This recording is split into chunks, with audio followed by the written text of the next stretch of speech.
শ্রী শ্রী ঠাকুরের রাতুল চরণে আমার প্রণাম, শ্রী শ্রী বড়মার শ্রীচরণে আমার প্রণাম, শ্রী শ্রী বর্দার শ্রীচরণে প্রণাম, শ্রী শ্রী আচার্যদেবের শ্রীচরণে প্রণাম। শ্রদ্ধেয় ঋত্বিক দেবতাগণ, ইষ্টপ্রাণ দাদারা, মায়েরা এবং ছোট ছোট ভাই ও বোনেরা, আপনাদের যথাযোগ্য স্থানে আমার প্রণাম, জয়গুরু জানাই। আমার পরিচয় দিলেন যে আমি কলকাতা হাইকোর্টের বিচারপতি, এটা ঠিকই, কিন্তু আমার প্রথম এবং প্রধান পরিচয় আমি পরম প্রেমময় শ্রী শ্রী ঠাকুর অনুকূলচন্দ্রের চরণাশ্রিত। আমি একজন সৎসঙ্গী, আমি আপনাদের মতোই ঠাকুরের ভজনা করি ছোটোবেলা থেকেই। এটাই আমার প্রথম এবং প্রধান পরিচয়, এর থেকে বড় পরিচয় আর কিছু হতে পারে না। মু ওড়িয়া জানে নাহি, দয়া করি মতে ক্ষমা করন্তু। মু ওড়িশার লোকাঙ্কু বহুতা ভলা পায়। তো যাই হোক, আমি তো উড়িয়াতে পুরো কথাটা বলতে পারবো না, কিন্তু এই যে আপনাদের সবাইকে আমি ভালোবাসি, এটা কিন্তু আজকে এই বক্তব্য রাখার জন্য বলছি না। আমি বলছি একেবারে আমার হৃদয় থেকে উৎসারিত যে কথা, সেই কথা আমি বলছি। আমি আপনাদের ভালোবাসি, কারণ আপনাদের ডেডিকেশনের জন্য, আপনাদের সমর্পণের জন্য, নিষ্ঠার জন্য। একটা ঘটনা আছে, কেন এই কথাগুলো বলি, একটা ঘটনা আছে 2011 সালে। আমি তখন কোচবিহারে অ্যাডিশনাল ডিস্ট্রিক্ট অ্যান্ড সেশনস জাজ। তো আমি কলকাতায় আমার পরিবার থাকে, আর কুচবিহার মানে কলকাতা থেকে অনেক দূরে, ওভারনাইট জার্নি করতে হয়। তো যাই হোক, আমি একাই থাকি কোচবিহারের জুডিশিয়াল কোয়ার্টারে। তো একবার কি হলো, 25শে ডিসেম্বর 2011 রাত 2:30-টের সময় মোবাইলের ঘন্টা বেজে উঠল। রাত 2:30-টের সময় যদি ঘন্টা বাজে, তাহলে প্রথমেই হলো যে কিছু একটা খারাপ খবর আছে। ঠিক তাই হলো, যে খবর পেলাম যে হাওড়া জেলায় আমার বড় মা, মানে জেঠিমা, মানে জেঠুর স্ত্রী আর কি, আমরা বড় মা বলি, সেই বড় মার বয়স 85 বছর বয়স। তিনি বাথরুমে পড়ে মারা গেছেন। আর বড় মার কোনো পুত্র সন্তান ছিল না, আমাকেই তার অন্তিম সংস্কার করতে হবে। মানে ওই রাত 2:30-টের সময় কোচবিহার থেকে কলকাতায় ফিরলে ভালো হয়, কিন্তু রাতে তো কোনো গাড়ি ছিল না বা ট্রেন ছিল না। পরের দিন সকালেও কুচবিহার থেকে কোনো ট্রেন ছিল না। তো সেই দুপুরবেলায় ট্রেন আছে, দুপুরবেলায় ট্রেনে চেপে, সরাইঘাটে চেপে পরের দিন সকালে আমি হাওড়ায় পৌঁছবো।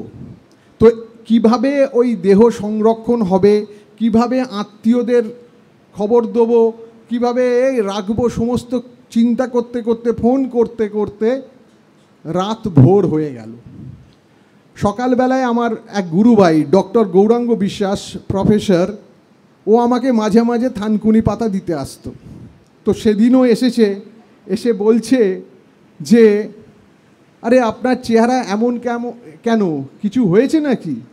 আমি তখন বিস্তারিতভাবে তাকে বললাম যে এই ঘটনা, আমাকে এখনই বাড়ি ফিরতে হবে, কিন্তু আমি বুঝতে পারছি না আমি কি করে বাড়ি ফিরবো।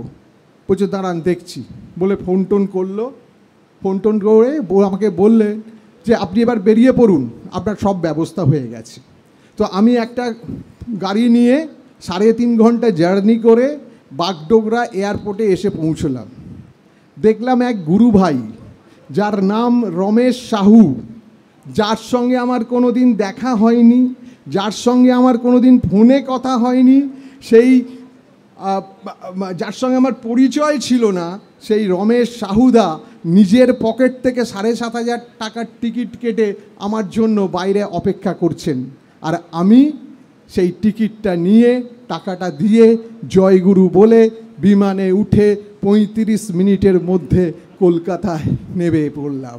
তখন ভাবলাম যে সব নেটওয়ার্ক ফেল করতে পারে, জিও, এয়ারটেল, ভোডাফোন, বিএসএনএল বলতে পারে আপনি নেটওয়ার্ক সীমানার বাইরে আছেন, কিন্তু সৎসঙ্গের নেটওয়ার্ক কখনো বলবে না আপনি পরিষেবা সীমার বাইরে আছেন, আপনার সঙ্গে সম্পর্ক করা যাচ্ছে না। পরম প্রেমময় আচার্যদেব, পরম পূজ্যপাদ আচার্যদেব আমাদের সেই নেটওয়ার্কের কথা বলছেন।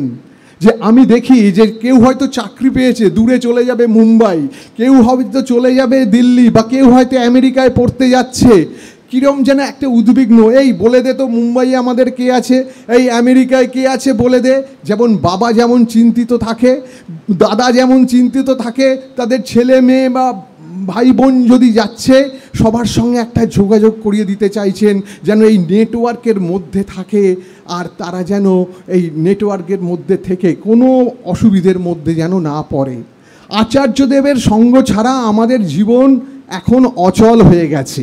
আমি আমার নিজের জীবনের বক্তব্য দিয়ে রাখি, কারণ অনেক বক্তা আছেন হয়তো, আর সময়ও কম। আমার কি হয়েছে জানেন তো, মানে ওই ডিপি ওয়ার্কস করার কথাটা বলি। আচার্যদেব একদিন আমাকে ডেকে বললেন, এই শুনুন, আপনি জজ হন আর যাই হন, আপনি মানুষের কাছে যাবেন, মানুষের কাছে গিয়ে ঠাকুরের কথা বলবেন, আর ঠাকুরের মানুষ হয়ে ওঠার চেষ্টা করবেন, এটাই সাধনা, তাই নয় কি? এইটা আমার মাথায় গেঁথে আছে। তিনি আমাকে পুরো দায়িত্বটা এইভাবেই বলে দিয়েছেন যে আমি জজ, এটা আমার পরিচয় নয়, আমি একজন সৎসঙ্গী, আপনাদের মতো সাধারণ সৎসঙ্গী, আমার যে দায়িত্ব রয়েছে সেটাও তিনি স্মরণ করিয়ে দিয়েছেন। আমি হয়তো খুব বেশি হয়তো আপনাদের মতো যেতে পারি না, কিন্তু আমার মাথায় ডিপি ওয়ার্কসের ভূতটা চেপে আছে এখনও। আমি সময় সুযোগ পেলেই আমি কিন্তু ডিপি ওয়ার্কস করতে ওই নর্দমা খাল সব পেরিয়ে কিন্তু মানুষের কাছে গিয়ে হাজির হওয়ার চেষ্টা করি। আর এতে কি হয়েছে, আমার সমস্ত সমস্যাগুলো না সব সমাধান হয়ে গেছে। মানে যেখানে অনেক কিছু আটকে ছিল সব কিছু হয়ে যাচ্ছে। এরকম হয়তো অনেক টাকা আটকে আছে, পাওনা হয়ে আছে, সেটাও হয়ে গেল। সব কিছু এমনভাবে সুন্দরভাবে, মেয়ের হয়তো কোনো জায়গায় একটা ভাড়া বাড়ি নেওয়া দরকার পড়েছে, চাকরি করছে যখন, একটা সুন্দর বাড়ি জোগাড় হয়ে গেল। ছেলের খুব ভালো জায়গায় মানে চান্স হয়ে গেল। অদ্ভুতভাবে ভাবি, যতই আমি বলি শুনতে হয়, সৎসঙ্গ শুধু করলে হবে, মানে আমারও তো বাড়িতে কেউ আছে, আমার গার্জেন নাকি, তিনিও বলেন আমাকে যে শুধু সৎসঙ্গ করলে হবে। এদিকে ডিপি ওয়ার্কস করছি, আর বাবা হিসেবে এতগুলো দায়িত্ব কিন্তু সুন্দরভাবে হয়ে যাচ্ছে। এবার রিসেন্ট ঘটনা যেটা হয়েছে, আমার মেয়ে কর্পোরেট লয়ার ছিল মুম্বাইয়ে, 3 বছর চাকরি করেছে, কিন্তু ওখানে ভীষণ চাপ, জানেন তো, মেয়ে একা থাকে। তো আমি বললাম যে জুডিশিয়াল সার্ভিস পরীক্ষার জন্য চলে আয়।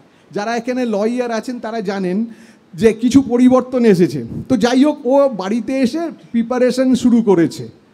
এবার কি হলো, হতে হতে সুপ্রিম কোর্ট এমন একটা রায় দিয়েছেন যে সেখানে ও পড়ে গেছে মুশকিলে, যে এলিজিবিলিটি নিয়ে একটা প্রবলেম এসে যাচ্ছে, যে এমন হচ্ছে ও হয়তো 3 বছর আরও বসতে পারবে না। তো আমি তো ভেবে চিনতে কিছুই কুল করতে পারছি না, সুপ্রিম কোর্টের অর্ডার। হঠাৎ আমার মেয়েই বলল, চলো আমরা আচার্যদেবের কাছে যাই, আচার্যদেবের কাছে গিয়ে নিবেদন করি, তিনি নিশ্চয়ই একটা পথ দেখাতে পারবেন। মানে এই কথাটা ও বলেছে।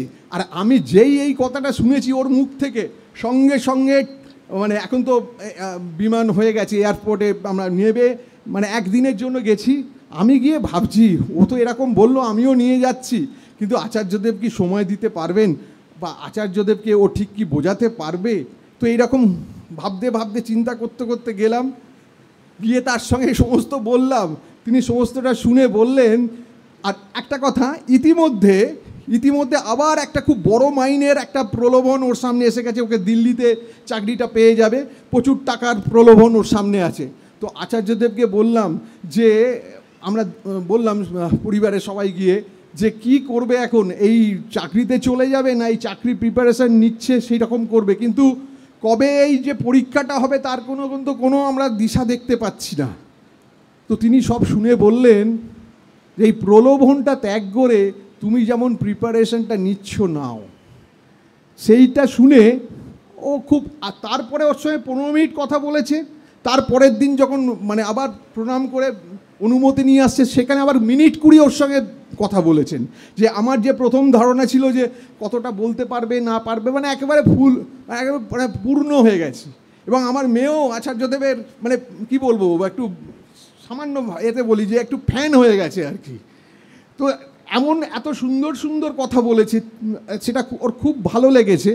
এবার কি হলো দেখুন, মজার ব্যাপার, মানে সুপ্রিম কোর্ট থেকে নির্দেশ এসেছে, ওই এসে 3-4 দিনের মধ্যে ওই অত বড় টাকার চাকরিটা ছেড়ে দিয়েছে। দেখা গেল 8 দিনের মাথায় হাইকোর্ট থেকে এমন একটা রায় বেরোলো, পিএসসি থেকে দেখা গেল যে ওর এলিজিবিলিটি নিয়ে যে প্রবলেমটা ছিল সেটা কিন্তু সরে গেছে, রিমুভ হয়ে গেছে, ও পরীক্ষায় বসতে পারবে।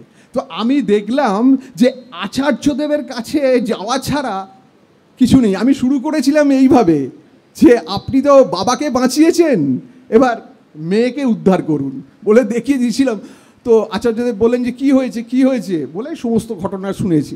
তো আপনাদের এখানে আসতে পেরে আমার খুব ভালো লেগেছে। ভালো লাগার কথা তো বলেইছি, আপনাদের সঙ্গে আবার দেখা হবে, কারণ অনেকে হয়তো বক্তব্য রাখবে। আপনারা সবাই ভালো থাকবেন। আপনাদের কাছে এসে আমি খুব অনুপ্রেরণা পাই। জয় গুরু।